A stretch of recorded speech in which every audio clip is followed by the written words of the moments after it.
Hello everyone, this is Shayan Siddiqui with you, an expert business and economics teacher, an educationalist and a professional corporate trainer. Welcome to my channel. This lecture is going to be on cardinal and ordinal utility. The lecture is going to be in Urdu language. If you want to watch the same lecture in English language, just click on this link. This link will lead you to my English language video for the same topic, cardinal and ordinal utility. So without further delay, here we go!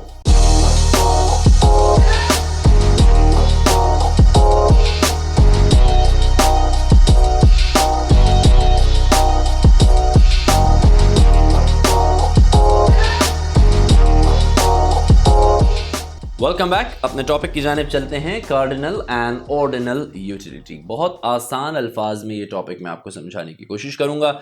Normally बहुत ही technical words और pure economic terminologies use होती हैं इस topic को समझाने के लिए, लेकिन मैं सिंपल वर्ड्स में इसे आपको समझाने की कोशिश करूंगा ताकि बेसिक आइडिया क्लियर हो जाए। ईजीएस्ट वर्ड्स के अंदर अगर मैं बात करूं तो cardinal utility gives a value of utility to different options. यहां पे एक वर्ड लिखा हुआ है यूटिलिटी। मैंने एक वीडियो बनाई थी law of diminishing marginal utility पे। अगर आपने वो नहीं देखी तो इस वर्ड को समझने के लिए ये मैंने लिंक दे दिया है, डिस्क्रिप्शन में भी दे दिया है, वहां जाके ज़रा देखिएगा। Law of diminishing marginal utility में मैंने आपको समझाया क्या था। बहुत आसान करके मैं आपको समझाता हूँ। तो यूटिलिटी कहते हैं सेटिस्फैक्शन को, ठीक है। इकोनॉमिक्स की ज़बान में सेटिस्फैक्शन को यूटिलिटी कहा जाता है। कार्डिनल यूटिलिटी की थ्योरी इकोनॉमिक्स में ये कहती है कि हम अपनी सेटिस्फैक्शन को एक वैल्यू दे सकते हैं, एक नंबर दे सकते हैं। जैसे फॉर एग्जांपल, मैं इस वीडियो में फिर से चाय पी रहा हूँ एंड मैं चाय पीता हूँ और मैं कहता हूँ कि वाओ, चाय बहुत अमेजिंग है। सो मैं इस चाय से 3000 यूटिल्स सेटिस्फाइड हूँ। कार्डिनल यूटिलिटी कहती है कि अपनी सेटिस्फैक्शन को मैं नंबर दे दूँ, ठीक है। फॉर एग्जांपल कोई और ले लें, मैंने चश्मा लगा लिया, ठीक है। चश्मा लगाया, मैंने देखा, मैंने कहा हाँ यार चश्मा तो बहुत अच्छा है, तो भाई मैं इस चश्मे से, इस ब्रांड से 500 यूटिल्स सेटिस्फाइड हूँ। ये कहती है कार्डिनल यूटिलिटी की थ्योरी। बहुत आसान से मैं समझा रहा हूँ कि हम अपनी यूटिलिटी को, यानी सेटिस्फैक्शन को, जो ड्रिवन सेटिस्फैक्शन है किसी भी प्रोडक्ट को यूज़ करने के बाद या सर्विसेज को अवेल करने के बाद, हम उसे एक नंबर दे सकते हैं। वो कहती है कार्डिनल यूटिलिटी। लेकिन ऑर्डिनल यूटिलिटी कहती है कि हम रैंकिंग करते हैं। We can give ranks. इसको प्रेफरेंसेस भी कहते हैं, इन टर्म्स ऑफ प्रेफरेंसेस, यानी हम रैंक करते हैं किसी प्रोडक्ट को इन टर्म्स ऑफ प्रेफरेंसेस। अभी नहीं समझ आएगा, पूरी वीडियो देखोगे तो फिर ये बात समझ आएगी। यहां तक कार्डिनल को जरा पकड़ के रखो ताकि कार्डिनल की बात समझ आए कि यार कोई चीज़ इस्तेमाल की, उससे सेटिस्फैक्शन हासिल हुई, सेटिस्फैक्शन को एक नंबर दे दिया, ठीक है। इसे कहते हैं कार्डिनल। कैसे, आओ आगे बढ़ते हैं।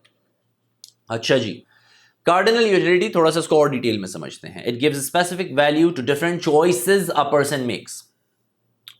कोई भी चॉइस लेनी है मैंने, फॉर एग्जांपल मैं नॉर्मली अपने यहाँ टेबल पे चीज़ें ढूंढ रहा होता हूँ कि मैं किससे एग्जांपल दूँ, तो मैं नॉर्मली ऑन स्पॉट एग्जांपल्स बनाता हूँ, ज़्यादा मैं प्रिपेयर नहीं करता लेक्चर्स को।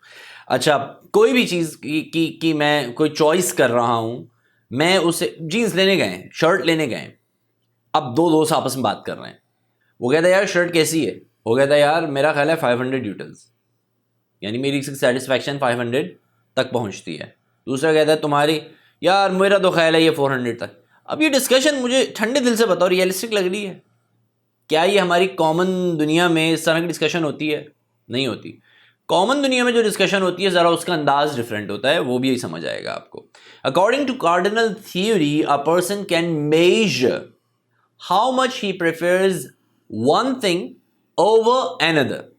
यानी मैं ये मेजर कर सकता हूं। वो कहता है कि आप मेजर कर सकते हैं कि भाई मिसाल के तौर पे मुझे इस प्रोडक्ट के ऊपर अगर दूसरी प्रोडक्ट को फोकियत देनी है, इंपॉर्टेंस देनी है, अहमियत देनी है, कितनी दूंगा, कितने यूनिट्स इस प्रोडक्ट को दूसरी प्रोडक्ट के ऊपर मैं अहमियत दे रहा हूं।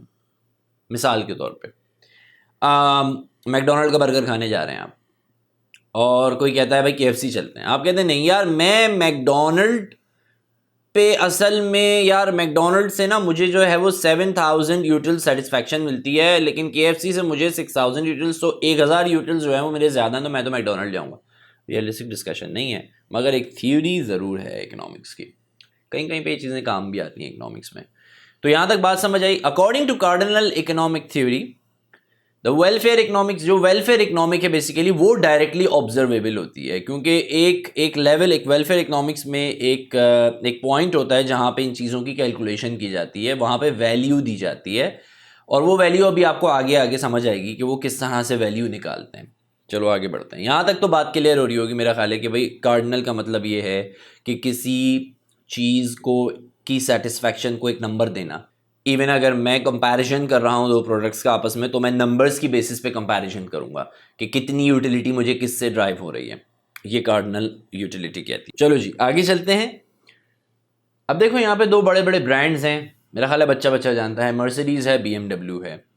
फॉर एग्ज़ाम्पल BMW को जब मैंने यूज़ किया तो मैं कहता हूँ कि यार BMW को यूज़ करने के बाद मेरी यूटिलिटी जो थी वो 8000 यूनिट्स थी। मर्सिडीज़ को यूज़ करने के बाद मेरी यूटिलिटी 10000 यूनिट्स थी। ये कहीं पे काम आती है, मैंने बताया कहाँ काम आती है। ये काम आती है वेलफेयर इकोनॉमिक्स में। It is important for the welfare economics because in welfare economics we try to put values on the consumptions. For example, allocative efficiency is said to occur when the marginal cost is equals to marginal utility. Marginal का मतलब है, मैंने आपको ये बात पहले भी समझाई थी कि वेलफेयर इकोनॉमिक्स हमारी allocative efficiency वहाँ पे अचीव होती है जहाँ हमारी marginal cost और marginal utility दोनों इक्वल हो जाती हैं। तो अब इनको कैलकुलेट करना पड़ता है। कुछ तरीके होते हैं इनको कैलकुलेट करने के, और वो तरीके फ़िलहाल तो मैं नहीं पढ़ाऊँगा क्योंकि वो एक बहुत ही टिपिकल कैलकुलेशन है और उसमें आप लोग डिस्ट्रैक्ट हो जाएंगे। मेरे पास जो ज़्यादातर रिक्वेस्ट आई हैं और आ रही हैं वो कार्डिनल एंड ऑर्डिनल यूटिलिटी के बेसिक कॉन्सेप्ट पे आती हैं कि सर प्लीज़ हमें ये बेसिक कॉन्सेप्ट ही समझ नहीं आ रहा है, आप प्लीज़ ये समझा दें। तो ऑब्वियस सी बात है मैं ये समझा दूंगा, बाकी वो कैलकुलेशंस वगैरह वो इन क्लासेस में नहीं हो सकता, बहुत मुश्किल है।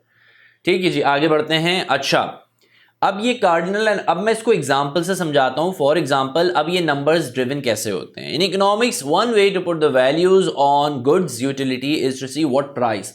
फॉर एग्जांपल अगर मैं किसी चीज की प्राइस, मर्सिडीज खड़ी है, पुरानी मर्सिडीज है लेकिन बड़ी जबरदस्त मर्सिडीज है, ठीक है।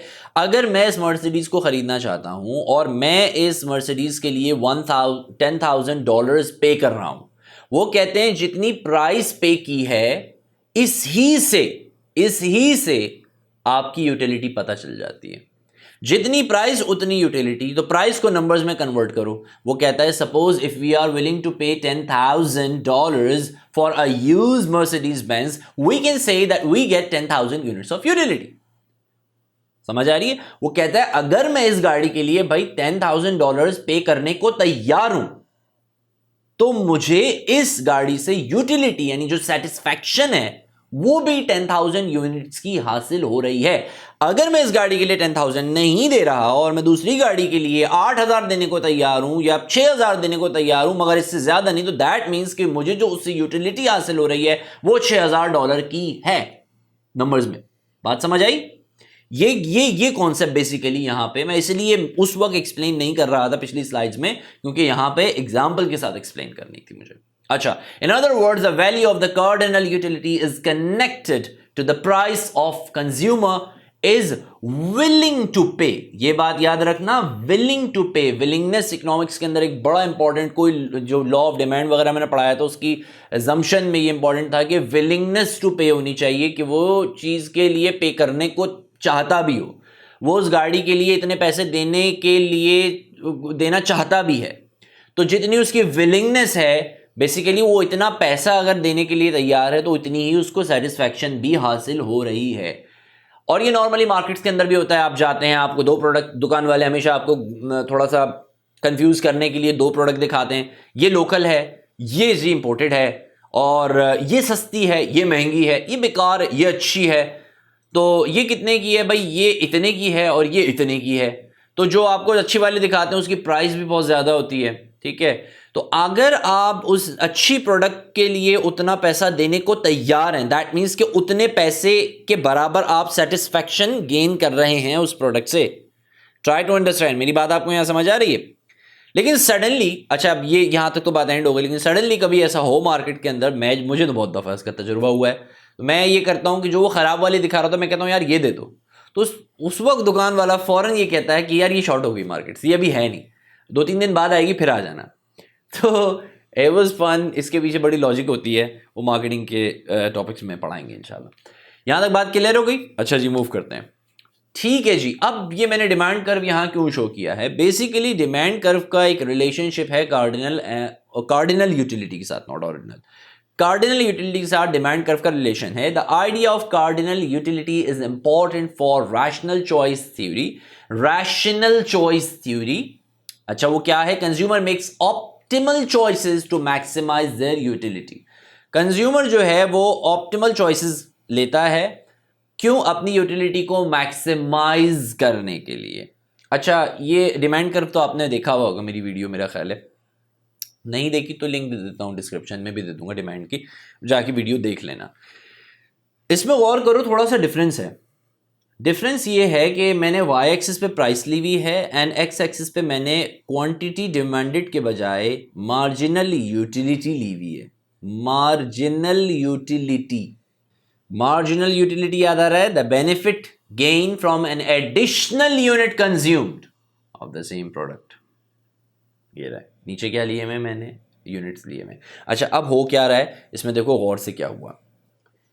जैसे जैसे प्राइस बढ़ती चली जा रही है, मेरी सेटिस्फैक्शन यूटिलिटी, मार्जिनल यूटिलिटी कम हो रही है। बढ़ती हुई प्राइस के साथ साथ मार्जिनल यूटिलिटी कम हो रही है। गिरती हुई प्राइस के साथ प्राइस कम हुई, यानी मैं 5 पे आ गया, सेटिस्फैक्शन बढ़ गई, मार्जिनल यूटिलिटी बढ़ गई, यूटिलिटी बढ़ गई, इंक्रीज हो गई। ठीक है, तो जो डिमांड का बेसिकली लॉ है वो लिंक्ड है कार्डिनल यूटिलिटी की थ्योरी के साथ। यहां तक बात क्लियर है? ठीक है, मूव करते हैं। चलिए जी, अब ऑर्डिनल यूटिलिटी की जानिब चलते हैं। ऑर्डिनल यूटिलिटी क्या होती है? The consumer can only rank choices in terms of preferences. He can rank the choice in terms of preferences. Clear होगी बात? In ordinal utility, we cannot give exact numerical figures for the utility. Ordinal में हम numerical figures नहीं दे सकते कि भाई इस चाय से मुझे कितनी सेटिस्फैक्शन हासिल हुई, नहीं दे सकते। या मैं उस रेस्टोरेंट पे क्यों जा रहा हूं, उससे मुझे कितनी सेटिस्फैक्शन हासिल होती है, नहीं दे सकते ऑर्डिनल में। लेकिन ऑर्डिनल में कर क्या सकते हैं, वो ज़्यादा रियलिस्टिक है जो अब आपको बताऊंगा मैं। फॉर एग्जाम्पल, मैं ये कहता हूं यार मुझे मर्सिडीज ज़्यादा पसंद है BMW के। कंपैरिजन किया, एक प्रोडक्ट के ऊपर दूसरी को प्रेफर किया, कितना डजंट मैटर, प्रेफर किया। I can't say how much do I prefer ordinal में। ठीक है, मैं सिर्फ प्रेफरेंसेस दूंगा अपनी, यार नहीं यार इसके बजाय ये, इसके बजाय ये। क्लियर हो रही है बात मेरी? और समझ आएगी अभी, ठहरो आगे बढ़ते हैं जनाब।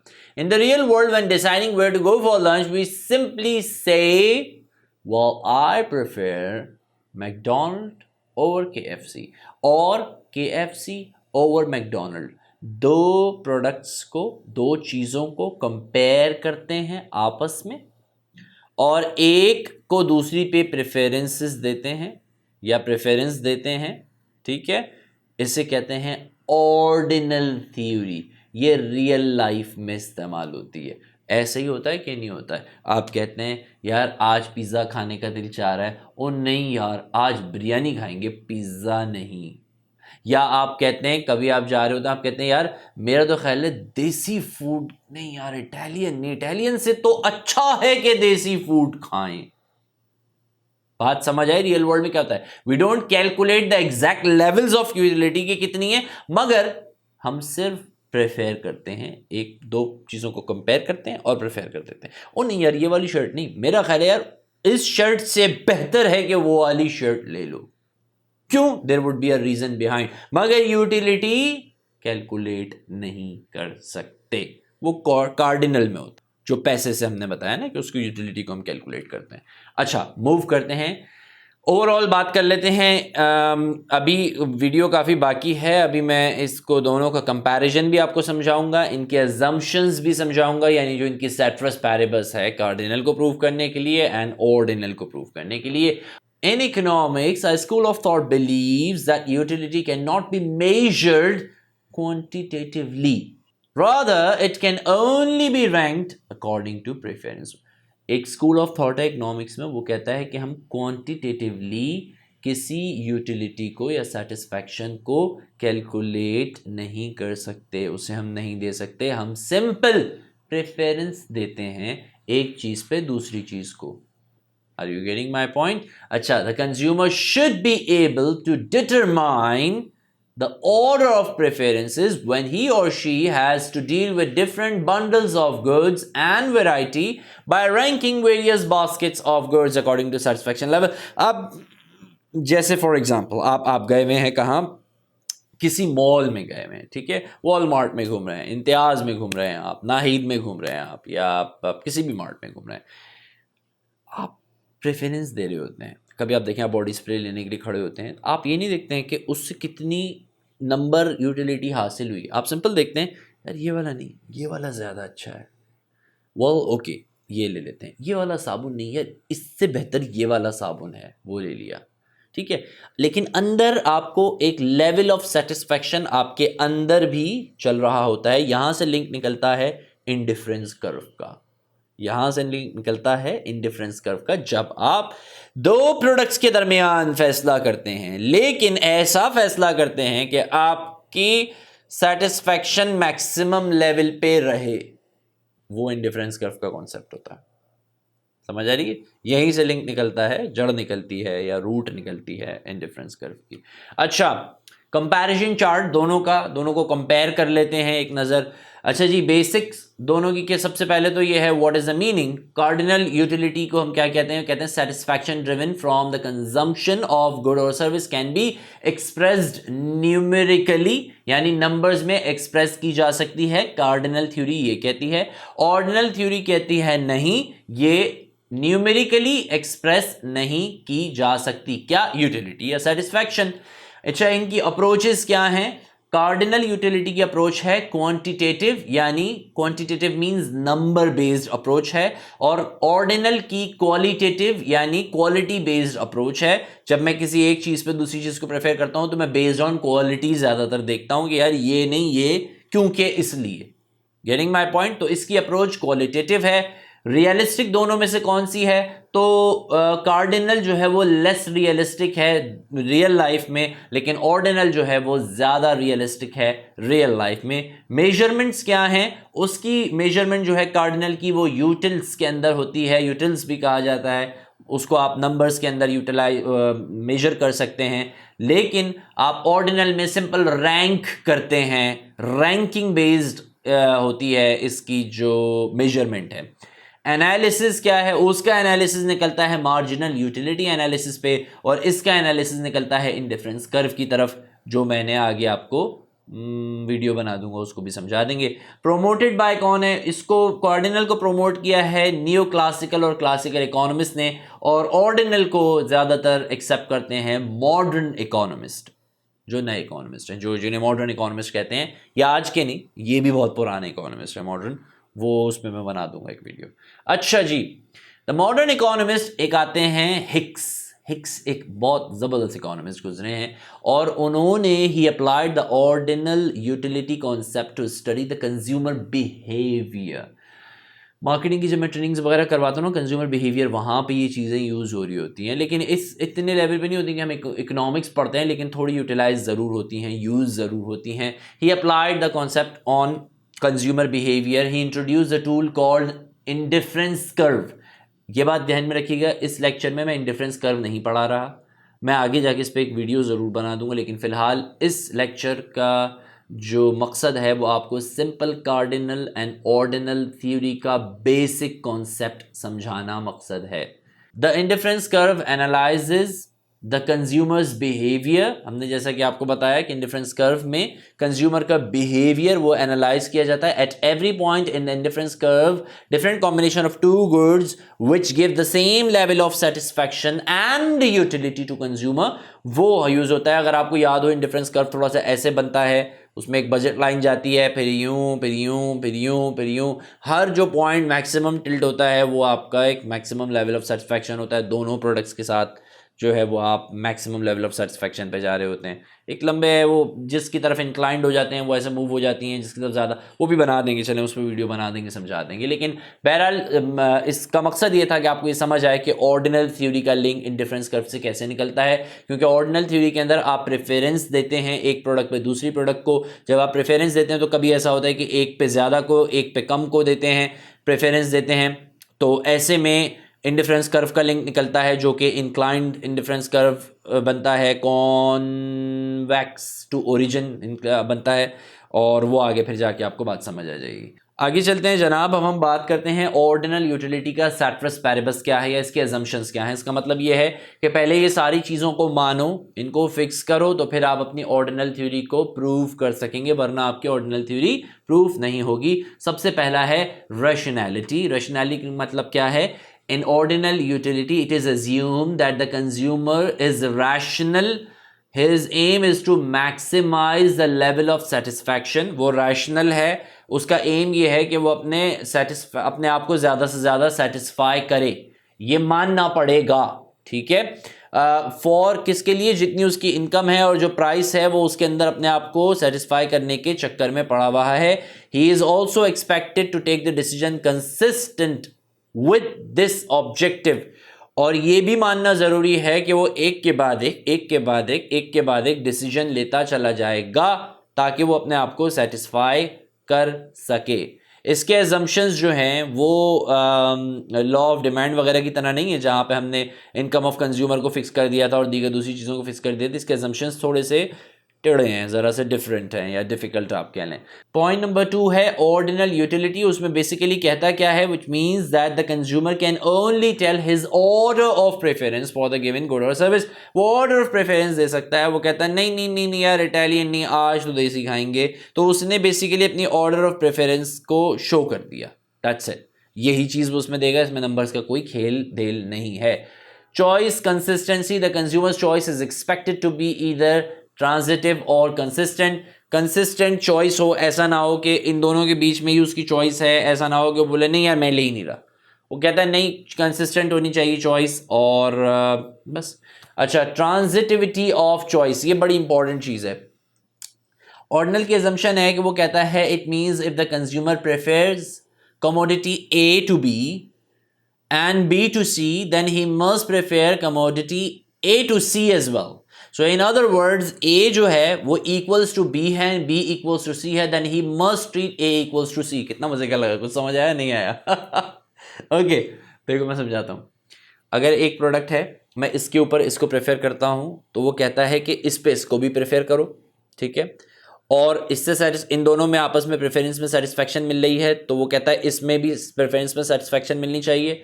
और अगर इस प्रोडक्ट पे इस प्रोडक्ट को प्रेफर करते हो फॉर एग्जांपल, तो भी सेटिस्फैक्शन सेम मिलनी चाहिए, प्रेफरेंस होनी चाहिए। आसान अल्फाज में समझिए, ठीक है, सीधा सीधा। Consistency of choice means if the consumer prefers commodity A to B at one point of time, then he will not prefer commodity B to A in another period, or even he will not consider them as equal. ये तो transitivity मैंने आपको समझाई। Consistency का मतलब ये है, वो कहता है कि consumer prefers the commodity A to B at one point time. वो कहता है एक वक्त के अंदर A से B को आप प्रेफर करेंगे, ऐसा नहीं होगा कि आप B से A पे प्रेफर कर जाएं कंसिस्टेंसी में, ठीक है। आप यूं यूं यूं यूं जाएंगे, यूं नहीं आएंगे, ठीक है। थोड़ी सी टेढ़ी है लेकिन try to understand, okay. No saturation point, ये हमने प्रोडक्ट लाइफ साइकिल में पढ़ा है। अगर नहीं पढ़ा है, मैंने शायद वीडियो नहीं बनाई इस पर, चलो बना देंगे। इसमें प्रोडक्ट लाइफ साइकिल के डिफरेंट पॉइंट्स होते हैं, जिसमें आप कहते हैं research and development, introduction, growth, maturity, saturation, decline. तो जब आप सैचुरेशन पे पहुंचते हैं तो वो ये कहता है ये पॉइंट एग्जिस्ट नहीं करता इकोनॉमी इस जगह पे। नो सैचुरेशन पॉइंट है, it mean it is assume that the consumer has not reach the saturation point of any commodity hence. Like वो इस लेवल पे पहुंचा ही नहीं है कि वो सैचुरेशन पे चला जाए, वो मेच्योरिटी के बाद अगली स्टेज पे चला जाए। तो ही prefers larger quantity of commodities, या वो जो है वो इतना सेटिस्फाई हो जाए, बोले नहीं जी अब तो मुझे बहुत ज़्यादा आइटम्स चाहिए। वो कहता है ये पॉइंट ही नहीं है, सैचुरेशन है ही नहीं सिरे से, नो सैचुरेशन। ठीक है, मुश्किल है थोड़ी सी चीज़ें, आई नो दैट। अच्छा, लास्ट बट नॉट लीस्ट, ये अजम्पशंस हम पढ़ रहे हैं ऑर्डिनल यूटिलिटी के। लास्ट में वो कहता है diminishing marginal rate of substitution. The marginal rate of substitution refers to the rate at which the consumer is ready to substitute one product of another। ये मैं आपको पहले भी समझा चुका हूँ। तो टोटल सेटिस्फैक्शन जो है जब वो एक से दूसरी पे प्रेफर करता है तो टोटल सेटिस्फैक्शन जो है वो नीचे नहीं आनी चाहिए, वो सेम रहनी चाहिए। चाहे वो एक से दूसरी को प्रेफर करेगा तो उसकी टोटल सेटिस्फैक्शन सेम रहेगी। अच्छा जी, अब आ जाते हैं एजम्पशंस ऑफ कार्डिनल यूटिलिटी। जो पहले वाली है कार्डिनल यानी नंबर्स वाली, इसमें वो कहता है rationality consumer is rational, he seeks to maximize. Same चीज़ है, वो अपनी सेटिस्फैक्शन को मैक्सिमाइज करना चाहता है अपनी लिमिटेड इनकम और लिमिटेड इनकम को स्पेंड करने के साथ। दूसरी चीज़ वो कहता है कि यूटिलिटी इज मेजरेबल। यहाँ पे मानो कि यूटिलिटी जो है, सेटिस्फैक्शन जो है वो मेजरेबल है, आप उसे मेजर कर सकते हैं। यहां पे वो ये कहता है utility is express in imaginary cardinal numbers, जो कि हमने आपको पहले बताया कि इमेजिनरी कार्डिनल नंबर्स के अंदर आप यूटिलिटी को मेजर कर सकते हैं। ये कहता है कार्डिनल के अंदर मानो फिक्स करो। ठीक है, उसके बाद द थर्ड है जो नीचे लिखी हुई है आपकी, वो है marginal utility of money remains constant. Marginal utility of money remains constant. In cardinal utility, the money spent on the purchase and the utility driven from the goods and service should remain constant. जो पैसे की जो satisfaction है जो पैसे की आपकी, वो कांस्टेंट रहनी चाहिए। वो कहता है ऐसा ना हो कि इस चक्कर में पैसे का कोई इंपैक्ट आपकी चॉइस पे ना आए। ईजीएस्ट वर्ड्स में अगर मैं समझाऊं तो पैसे का कोई इंपैक्ट आपकी चॉइस पे ना आए और वो कांस्टेंट रहे, तो फिर हमारी कार्डिनल यूटिलिटी जो है वो प्रूफ हो जाएगी। आइए जी अगली पे आ जाते हैं हम, और वो है डिमिनिशिंग मार्जिनल यूटिलिटी। वो क्या है, मैंने मार्जिनल यूटिलिटी का जो टॉपिक है वो आपको इससे जब लेक्चर शुरू हुआ था वहाँ पे मैंने लिंक ऊपर भी दिया था, डिस्क्रिप्शन में मौजूद है, जाके ज़रूर देखिएगा। Law of diminishing marginal utility पे मैंने वीडियो बनाई हुई है ऑलरेडी, जिसमें ऑरेंज जूस वगैरह कुछ पी रहा हूँ, तो वो देखना, बड़ा आप इन्जॉय भी करोगे और सीखोगे उसको। वही कहता है जितने ज़्यादा यूनिट एक के बाद एक कंज्यूम करते चले जाओगे, मार्जिनल यूटिलिटी यानी जो सेटिस्फैक्शन है वो हर अगले आने वाले यूनिट के साथ साथ नीचे जाती चली जाएगी, नेगेटिव में चली जाएगी। एक चाय का कप पिया, दूसरा पी लूँ, तीसरा पी लूँ, चौथा पी लूँ, भाई वॉमिट कर जाऊंगा मैं। ठीक है, अच्छा लास्ट वो ये कहता है self judging behaviour. It is assume that the behaviour of marginal utility in the mind of another person can be जज with the help of self observation. दूसरे बंदे के जहन में जो बिहेवियर है वो जजेबल होना चाहिए, वो जज कर ले। For example, I know that as I purchase more and more of the goods that less utility I derive from the additional unit of it. By applying the same principle, I can read other people's mind and can say confidently that the marginality of the good diminishes as they more and more. देखिए वो क्या होता है, मैं आपको इसकी एक सीधी सी मिसाल देता हूँ। देखो मैं इसको एक्सप्लेन करता हूँ। कपड़ा लेने के लिए जाती है आंटी किसी दुकान के ऊपर, कोई भी आंटी कपड़ा लेने जाती है, वहाँ पे कपड़े वाला क्या करता है, आप बैठी कुर्सी के ऊपर, उसने एक लत्था निकाला आपके सामने खोल के डाल दिया, दूसरा डाला खोल के डाल दिया, तीसरा निकाला खोल के डाल दिया। अब अगर फॉर एग्जाम्पल वो एक ही तरह के लत्थे खोल के आपके सामने डालना शुरू हो जाए, आपके सामने कपड़े फैलाना शुरू कर दे, आप क्या करेंगी? आपकी जाहिर सी बात है मार्जिनल यूटिलिटी हर नए आने वाले सेम कपड़े से नीचे जाती चले। आप बोलो भाई क्या कर रहे हो, अलग अलग दिखाओ। ठीक है, तो बेसिकली वो ये कहते हैं कि ये बिहेवियर जजेबल होना चाहिए, उसको पता होना चाहिए बाहर सामने वाले को कि भाई आप प्रेफर करेंगे, तो वो क्या करता है, एक कॉटन का निकालता है, एक सूती कपड़ा निकालेगा, एक नया डिज़ाइन निकालेगा, ये निकालेगा। अब वो बेसिकली आपके जहन में एक गेम चल रहा होता है जिसमें आप प्रेफर कर रहे होते हैं कि यार इस पे ये, इसके अलावा ये, यार इसके बजाय ये, और फाइनली आप एक कपड़े के ऊपर जाके पहुंचती हैं एंड आप कहती हैं ओके ये वाला कपड़ा मैं लूँगी, लेकिन भैया ज़रा रेट कम करो, क्योंकि आपकी मार्जिन जो मैक्सिमम सेटिस्फैक्शन लेवल है वो वहाँ जाके टच हो जाता है। समझ आ गई बात? क्योंकि इतनी सारी प्रेफरेंसेस हो गई ना। ठीक है, ये था हमारा आज का कार्डिनल एंड ऑर्डिनल यूटिलिटी का लेक्चर। उम्मीद करता हूं कि आपको आज का ये कार्डिनल एंड ऑर्डिनल यूटिलिटी का टॉपिक पसंद आया होगा, समझ भी आ गया होगा। अगर आपने मेरे चैनल को अब तक सब्सक्राइब नहीं किया है तो बराए मेहरबानी कर दें, और अगर ऑलरेडी सब्सक्राइब कर चुके हैं बहुत बहुत शुक्रिया, मगर दूसरों तक मेरे इस चैनल को पहुंचा दें ताकि उनका भी मेरे इन लेक्चर से फ़ायदा हो जाए। वीडियो देखने के लिए बहुत बहुत शुक्रिया।